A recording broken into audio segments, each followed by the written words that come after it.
a dream. It's one small step for man.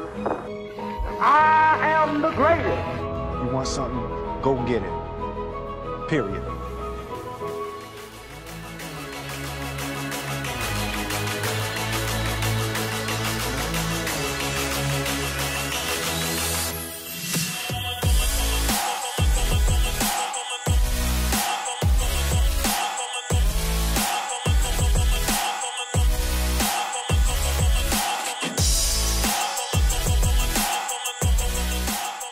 Yes, do everything that you can, but also understand and recognize like you are something outside of that business and that pursuit. And this may not be the only thing that you do. Shania Smith is here. Say what's up to the camera. Say what's up. Yeah, what's up? What's up? So just to start, to set the ground, set the playing field so everyone understands a little bit about you. Yeah. You, when talking, we've kind of just met, but you have a really interesting story. And you're a first-generation college student, graduating in what? I graduated this past June, yeah. Graduated already.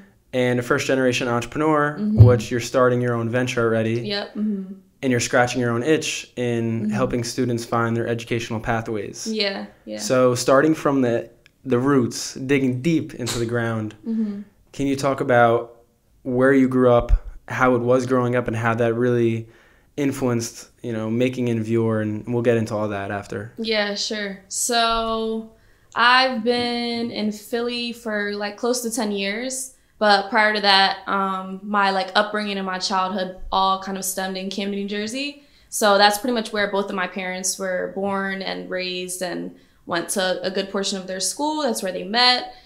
So they were both from that community. It's not far from Philly. It's like literally 15 minutes over the bridge. Most people know it for not good reasons. When I was growing up, I identified with the community a lot, but I didn't see it initially as like being like a bad community or like having bad qualities.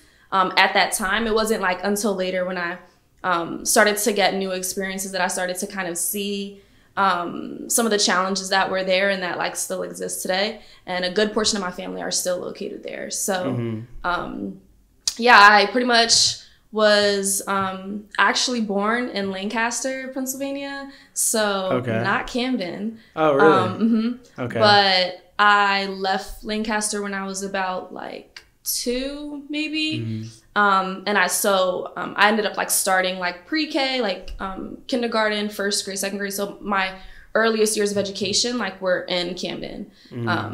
And so that's where me and my brother both went to school. So I was there for a few years, and to kind of describe it at that time for me, because I'm not there now, but for me, it was, you know, majority minority community, a lot of like majority single parent households. I was around my family a lot, which was good. But it was, my family definitely looked like way more women than men present. And I think that was did that make it a little bit harder as well? Yeah, I mean, I think you notice it a little bit because if you go to like family events or functions, you're like, man, there's always so many women here, like, and there's so many children here, but there are like no adult men. So I think even at a young age, like I think people think like kids are super naive and kids don't pay attention, but I definitely noticed very early, like, there are not a lot of grown men present, like involved, right? Like I had uncles and stuff like that that were around, but in terms of like, parent, like father figures for me and a lot of my cousins, they weren't around.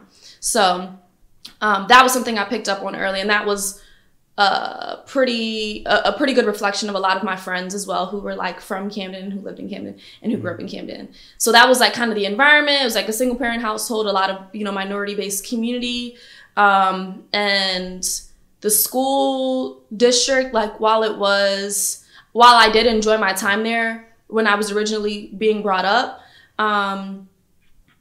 definitely it became apparent kind of like later on when I had actually moved from Camden to Bensalem in like 3rd grade, like how different it was, or maybe that was 2nd grade. It was how different it was. Yeah. How drastic the difference. And then that really helped your perspective. Yeah. Because at a young age to see both ends probably really, you could see everything from a higher level. Yeah, exactly. And so that's why I always say, like, people underestimate like youth and how conscious they are. And so at a very young age, I picked up, once I moved from Camden to this better school district at the time in Bensalem. It was a public school. The school I was at in Camden was a public school. So naturally they should have had, quote unquote, the same amount of resources, but they definitely didn't. And like, I got to my new school, we had way more access to brand new material, books, whereas like in Camden, it was like nothing really was brand new. I went to Bensalem, we had access to computers, and we were learning how to use those computers. And this was like, you know, when I was still maybe in second grade. So it was like totally different. The teachers were different. Everything about the environment was different. And like the biggest thing that stuck out to me as a child was like the playground, right? Because like that's where you identify like your most fun portion of your day is like going outside to recess. And like the biggest difference for me, I was like, wow, when I was at my school in Camden, like our playground was like a concrete like infants just everything area, and like that was it. Yeah. Whereas like in Bensalem, there was a huge jungle gym. We had like, you know, brand new equipment and things like that. So even those things you definitely pick up on and notice. Yeah. And I want to get to how a lot of the times your environment, you don't know what's different because you don't know what's out there, which is why you started in Vure. But can you give some advice for people in a somewhat similar situation, or maybe even lesser and even harder growing up, to how they can, you know, shape a better environment or have a more, you know, optimistic outlook to know they can achieve more than just their current environment? Yeah, it's hard to give other people advice, but I can definitely speak from my experience. But I think it Your really... story holds a lot of valuable truths and gems. Yeah. So definitely from my experience, like what was useful to me was, again, like I did get that exposure early because I had ended up moving out of Camden. And then not just there, but also like me being like a relationship style kind of person at a young age too. I was surrounding myself with like a lot of different types of people. And so that also really contributed. And I think that still speaks to adult relationships too. So it really is a big portion of like who you're surrounding yourself with and who they're surrounding themselves with. That'll create, I think, a lot of change first for your mindset. Like that's the biggest thing you have to figure out and work on is like, okay, where's my mindset at? Is it in a good place? Is it in a bad place? How can I improve it? And it is all really based around your surroundings and who you're kind of interacting with. So then you go through this whole system, you grow up, and then you end up here in Philly. And in a way, since it's so high of caliber of talent and academics and people, you're at the bottom of the totem pole again. So you have to work your way up again. Yeah. So it was crazy because I had gone through like all of schooling, right? Like I finished high school or whatever, and I graduated high school at a high level, like third in my class. And then I got to Drexel, so I'm thinking I'm about to be again like third in my class. Like it's, you know, that's what you equate it to. But of course, like college in general, the curriculum is much harder. The pace at Drexel was much faster. So I definitely found myself like having to work a lot harder. Like people who had already taken courses, like that I had never had exposure to. And like I didn't even get the chance to take AP classes until my senior year. So that was, again, there were people who had already been taking AP classes since their freshman year. So it's just things like that. You kind of like, you can't like wallow in your own kind of like pity. You kind of have to be like, okay, there are differences in terms of what I have been brought to the table with and what other people have been brought to the table with, but I just have to work harder. And it's all contextual to your own life. You can't focus on anyone else. Exactly. Just your own. Put the blinders on. So you're not only a first generation college student, but you took on the challenge of being an entrepreneur, which is one of the hardest things you can do in life. What made you like go head on into that and really want to embrace that challenge? Yeah, I think it was just because there wasn't really any representation like in my family or community of like people doing their own thing and like running their own thing. So I think that was like kind of intriguing to me because I was like, I don't really know anyone doing this, but I know people do this like as a career.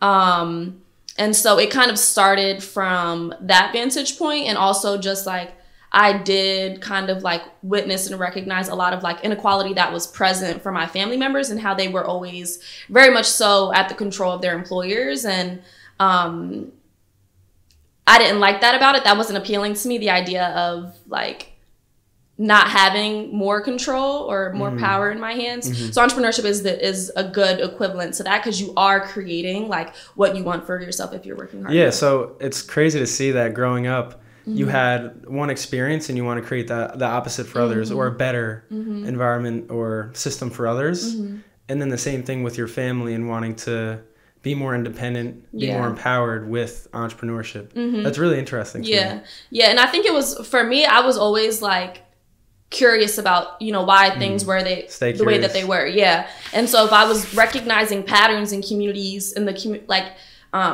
in the environment that I was in, I was like, well, why is it that everyone does these types of things? Why is it that a lot of people don't go to college? Why is it that a lot of people don't leave this neighborhood? Or, you know what I mean? Why is that? And then it kind of led to me doing that for myself. And then building in Viewer, which give a one sentence snippet. Give a little pitch. So what we describe in Viewer as now is basically a platform helping high school students through their college search and selection process. So really just helping them, coaching them, empowering them with technology to be more informed during that decision-making process. Yes. Have you actually impacted students already, or are you just in the beta process of making everything? Yeah, I would say like both ways. We're still building it now, but we've done a lot of work with youth just to really better understand the types of situations that they're coming from, regardless of their backgrounds. We built it, the platform, my co-founder and I, Lauren, like we built it around our own experience. And then we asked a lot of questions around, is this only our experience, or are there lots of other people who also have this experience? Yeah, outside perspectives as well. Can you talk about that more with beginning stages of entrepreneurship? Because people, they have a blindfold to getting unbiased opinions from other people and actually doing the research. Yeah. And it's so invaluable to creating like a really amazing product and service. Yeah, I think from the early stages, it started from like the company stemmed from just conversations that we were having. We weren't trying to build a company with friends or with anyone? My co-founder first. Okay, that's how we started. She came to me with the actual original idea, which has changed and evolved over time. Like what it is now, it wasn't, when we had first started talking about it, but she brought it to me. And so at that point in time, I was just her friend, right? So she was like, I'm having this idea. Let me talk to a friend, see what she thinks about it. She was talking to her parents about it, then I started talking to my mom about it. So we expanded our conversations from there. And then because I was always like a super engaged student, I had a lot of relationships with like educators. So I would start to have conversations with them too. And then we started to get like good feedback, or like, oh, I think this is useful. I hear students are having a lot of challenge with picking the right school, or they feel confused. They don't know what they want to study. They don't even know if they want to go.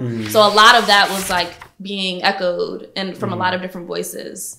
And as much as the first thing that comes to mind, as much as you can be a system and help kids filter out what they really want, isn't to a large extent, you have to experience them as well. You know what I mean? Yeah. So how do you provide that? Yeah.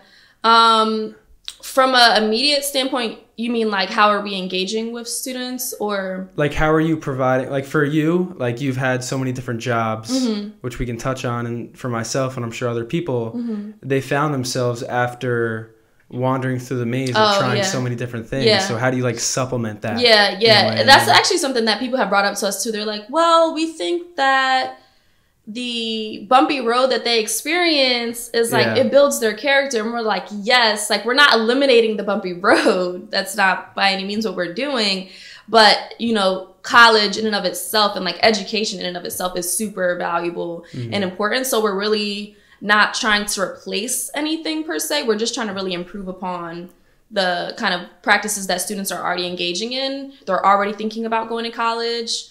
Just make it more efficient, right? Yeah, just make it more efficient.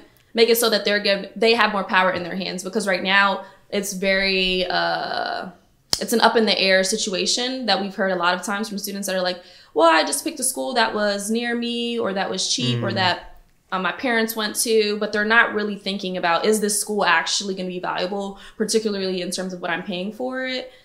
Is it tied into my interest? Will it help me go farther? They're not asking all of those questions. Yeah, the one thing I think about as well is how much the universities and institutions are having less and less power as the outlets of communication are going up and up. Like you think about it, started with stone pictography, then papyrus and feather pen, then mail, email, now tech and everything. The individual has so much power and control. Exactly. And you guys are helping in that. But do you think education as a whole is going to just become more and more obsolete? Yeah. And I'm sure you guys, we always talk about, like we did outside, everything changes. Yeah. You guys will probably be agile and change as well with whatever happens. But I always think about that. I think it's a big conversation that's also happening, like not just amongst ourselves, but like in the country, people are like, college is too expensive, no one should go. Like, you know what I mean? There's a lot of debate that's happening about it and around the topic in general. I guess to answer it in like a simple way, like I don't think that like the type like education or like learning will become obsolete. I think universities will have to evolve and like the strong will probably survive. I think a lot of universities have started and launched on like not super strong principles and they're just trying to get students in there, and then like short term colleges are failing. Like some colleges are 100% closing and failing and are not making it to the next year. But I think if schools are really focused on, okay, how can we help students with the ultimate goal of getting them into their like proper career, whatever that is, then those will be the schools that will stick around. Yeah, if you have the long-term thinking ingrained in it. Yeah. Which is, I'm sure you guys are doing within Viewer, right? Like you guys, you said it was like 2 years ago. It was just the idea, right? Yeah, that we had the first conversation. And now you're actually building it out, which seems like such a long time, but you guys are gathering such useful information. So when you do it, it's like, okay, that looks right. Yeah. Like they really are deliberate and took their time with it. Yeah, and we're in an interesting space because like with startups in general, of course, the common like idea around it is go super fast and launch and scale and raise money, and so while we are a startup 100% and like we do want to scale and like help a lot of people, we've spent way more time like making sure that we're getting it right. And there are like other companies that we've seen that have done it the other way of just like getting to market super fast and trying to get users and stuff like that. But we're really trying to build something that's super valuable and that's going to stay valuable.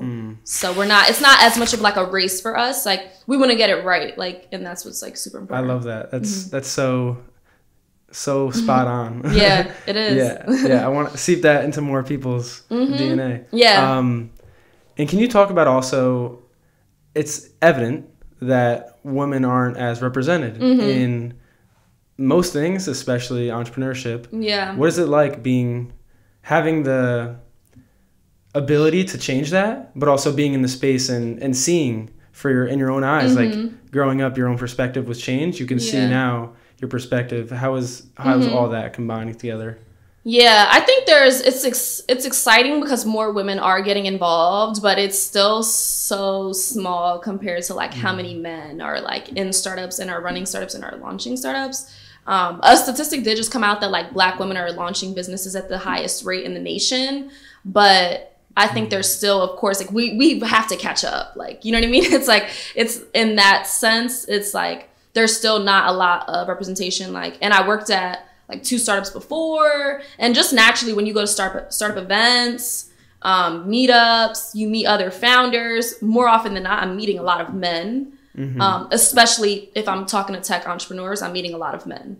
And I do know a lot of females who are launching businesses, but specifically in tech, specifically in the startup space, like again, it's a lot of men. So I think it's something like kind of that I've become used to. So when I go to a competition or things like that and I'm going to pitch, I usually just know like it's going to be way more men pitching than women. And you have to kind of just like, and then usually if you look at the judges too, it's more men, like, because they bring in industry experts and those are more men. So like things like that, you kind of it's not something that you're like always shocked at anymore. But I think, like you said, I'm trying to be involved and show my face and be at a lot of things so that people know, oh, there are other people out here doing it. Exactly. Like women. So that yeah, and one of the things you can do to change is just by example. But I know your story speaks louder than just straight advice, but can you talk to someone who feels afraid to go out there because they're a female, but you're going through it? Yeah. And I have a lot of friends now, like, who have watched my journey, like, literally from when we announced last year in September, a little over a year now, who have watched me just over the last year. And so many new people have gotten interested in launching stuff too, which I'm super excited about. You know what I mean? And I think it is, again, it's like about who you're around. And so people will naturally want to start doing and building stuff. It goes back to the thing you talked about when you're younger. Your environment is the biggest contributor it's the biggest thing, to the person you are. And even someone who grew up in a lower developed, you can say, area is so high up now and is going to achieve such great things because of the environment she was put in. Yeah, 100%. Which is difficult, though, because you can be put down by being in a lesser area and not having the right people around you. Yeah, 100%. And I think, like, definitely, like, my experience, like, shaped me in a good way. And I think I was like, I had a very strong, like, motherly figure. Like, my mom was super, like, independent and like stuff like that. So like, she's a big reason why I was able to be like, okay, this is how I'm gonna chart my path and like do what I want and like not be dictated by other people's behaviors or influenced and things like that. So I at a very young age, I was developing my own mindset. Like, people, I was seeing people do something, I'm like, I'm not gonna do that, or okay, I want to do that. And I was making my own decisions, and that helped me a lot. But definitely, I would say, like, on the other side of that is like a lot of my friends who were in that environment, like, have not been able to like overcome certain stuff. You know what I mean? Like, and it's hard, like, to kind of see, but I think, like, at the end of the day, it all comes back to you. Like, you have to make the choice at some point that, okay, I want to do something different, or I want to have a better... The one thing I extracted from that is accountability, but also leaning into your story. Like, why not embrace that I'm not saying this is your situation, just like for anyone, I only have one mom. I'm in a really bad area. Or maybe if you're in a really good area, lean into maybe that if you're in a bad area, you're probably going to have less resources. Or if you were really spoiled, that you're going to be put at another disadvantage because you're given all these things. Yeah, exactly. So either way, just leaning into it more. Yeah, and you just have to recognize it. Like, I think that's the biggest thing. It's like, okay, the hardest, I think people have the most challenge when they're not focusing on like what their reality is and they're looking at everyone else's reality. But when you really just sit down and be like, okay, this is my reality, then you can move smarter, you know what I mean? And like really make conscious choices for yourself, like, and not be influenced. Yeah, you move differently, more intentional. Literally, yeah. Yeah. So now we're at the point, so you're graduated. We're going back into real time. We're here. Graduated, you're going to move out to the West Coast. And you're going to work at LinkedIn, but also use that as leverage to build out Envure, which is crazy perfect. Yeah. Because they're both like educational platforms in a way. So is that what you're going to do? Are you going to like use a lot of those resources and connections to build out your I thing? think there's so much to be learned from like experienced businesses. And so I think like there's big stigmas in the startup world too. It's like, people are either like, most of the time people are like, okay, just do your own thing. Like, don't go work for anyone, like stuff like that. But I think there is value that you can pull. Like, even from me working at that electric vehicle startup last year in San Francisco, like, I learned so much just being there and being in the environment and like seeing my CEO every day. And like, my leadership was super transparent. Like, and so I think I still have so much more to learn. Like, I've learned a lot, but I still have way more to learn. Yeah. And so this will give me the ability to learn in a different capacity at a company that is also very centric about helping people. And like, that's what we're trying to do. So like, our missions are super aligned. Yeah, I was going to ask, what is one thing you really, really like about LinkedIn that appeals to you, but also you would like to implement into Envure? Yeah, I think one thing that I really like is, I learned this really over the last year of researching them and like going to events and stuff, but they really are like centered around people, whether it's like the talent that they hire and the people that they're trying to help or the communities that they're involved in, they're very people like centric. And I think one thing really specifically about the platform is like they are building it around the idea, like it started out really of how can we help people better represent themselves besides a white paper resume, right? So there was like people were having a lot of issues with being differentiated. Everyone was turning in these like white resumes, like paper, and everything looks the same, right? So LinkedIn has become super strong because they're like, oh, okay, let's give people the ability to take more control and power into their hands and create these profiles that they feel better represent themselves and that's unique to themselves so that they can get the jobs that they want, the connections that they want and stuff like that. So I love that about the company because they are so like centered around how can we help people like do and achieve the things that they want. And that's what we're trying to do with Envure too, is like, okay, how can we help students, you know, really targeting high school students right now, hoping to expand, but like, how can we help students do and achieve the things and the decisions that they have to make in the next couple of years that could potentially impact the rest of their lives? Like, you know what I mean? I think if people either underscore college or you over exaggerate it, either way you look at it, it is going to have an impact on you, whether it's good or bad. You know what I mean? There will be an impact. And so we want to make sure that the impact that is made on them is a good one. Well said. Yeah. And then for yourself, maybe for Envure as well, because personal and work are somewhat intertwined. What is your, you know, the vision you see for both of those? Yeah. The vision for Envure. First, I guess, really in the near future to get out to the Bay, like get super connected to the startup ecosystem. We're supposed to finish our app really by the end of this year. So get that into the hands of students next year, 2020, get them using it, testing it, seeing if they like it, which you can only prove that when they use it, 100% when they use it. So getting it into their hands and watching the impact happen. Back to the drawing board and keep going. Yeah. And then like personally, I'm just trying to really focus on just like helping other people. Like I definitely think that a lot of people have in their mindset, oh, I can only like reach back like once I've made it. And so people are so focused on like, okay, let me get to the top. And then I'm going to reach back and pull everyone up to the top. But I'm like trying to pull people like while I climb. Like I feel like that helps me stay like centered and like focused. And so when I'm talking to any of my friends from any of the communities that I've been in, it's like, okay, what are you trying to do? Like, what do you feel like is interesting to you, whether it's entrepreneurship or not? Like, okay, well, why aren't you doing that yet? Let's figure out how you can. Like I have a friend who called me like a couple months ago or like a month ago. She reached out to me and she's like, I think I want to launch my own like business thing, right? So like helping her, even though I'm not all the way 100%, I'm not a full-fledged entrepreneur like paying my bills and all that stuff yet, but do I need to be to help her? No, I don't. I can help her right now. Like I already have way more experience than her, so why not give her that? You know what I mean? Like I feel like it's the more selfless thing to do. Yeah, it helps in so many different ways. Yeah, I love that. And then that was so spot on. I hope that sinks into someone's soul. But also, just one last thing to sort of the tail end. Is there anything on your mind now that you've been thinking a lot about, or like a reoccurring thought that you've been seeing patterns or a certain cycle in life? Or if there's anything, we can just shut the curtain and close it now. Yeah.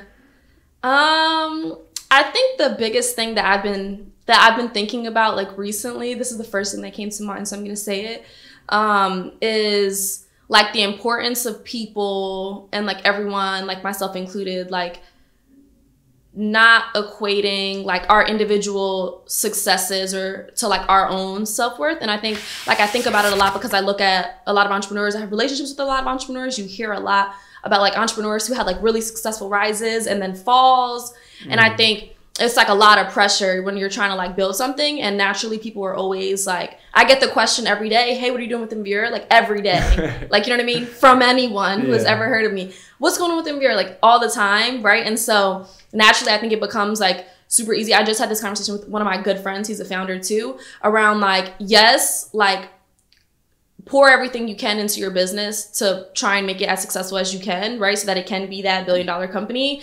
But like also if it doesn't, right? Like don't allow that to get to you on a personal level and make you feel like, oh, okay, Yeah. damn, I'm a failure. That's Because you're big. building That's it. big. Yeah, when you're like building it like in the public eye, right? Like, again, people are watching you all the time. Like, okay, so I can't wait to see. I get that all the time too. I can't wait to see what you do next. Like, I'm like, oh my God, I have to do something next. Like, luckily, I want to do something next. But like, you know what I mean? Yeah, yeah, It can yeah. be a lot of pressure. And I think maybe this isn't even true for founders, like just for founders, but I can 100% say like it's something that everybody needs to be conscious of, especially when you're building something. Like, yes, do everything that you can, but also understand and recognize like you are something outside of that business and that pursuit.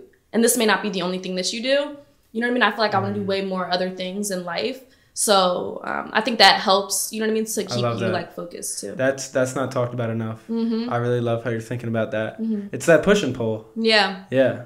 Yeah, and I have so many, I know founders too who ended up, they had to walk away, you know what I mean? Because it just became too much, you know? Yeah. And I 100% understand it, you know what I mean? So that's why I think it is important that the conversations are being had. Like, okay, this is what I really want to happen, but if it doesn't, like, okay, I'm still going to be great. I'm still going to do great things outside of this and stuff like that. And I think that'll keep you like in a good like energy space. Exactly. Mm-hmm. Words to live by. Yeah. Thank you so much for No being problem. here. Yeah. This was fun. Thanks for being you. Happy to chat. Happy to chat. Oh,